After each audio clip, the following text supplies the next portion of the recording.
ଯେ ଯେଉଁ ମହାତ୍ମା ମାନେ ଭଗବାନଙ୍କୁ ଦର୍ଶନ କରିଛନ୍ତି ସେମାନଙ୍କୁ ଭଗବାନ ଆତ୍ମା ରୂପରେ ହିଁ ଦର୍ଶନ ଦେଇଛନ୍ତି।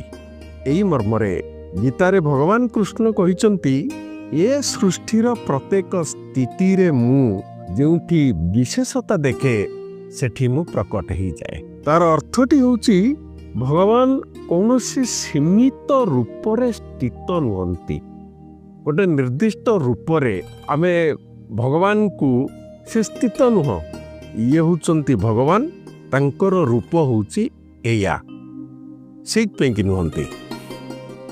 ସେଇ କ୍ରମରେ ଆମେ ଯେତେବେଳେ ଦେଖୁଛେ ସାକାର ନିରାକାର ସଗୁଣ ନିର୍ଗୁଣ, ସେଇଥିପାଇଁ କି ବିଭିନ୍ନ ସ୍ଥିତିରେ ଆମେ ଭଗବାନଙ୍କୁ ପାଉଛେ ଯିଏ ଯେଉଁ ପ୍ରକାରେ ଖୋଜୁଛନ୍ତି।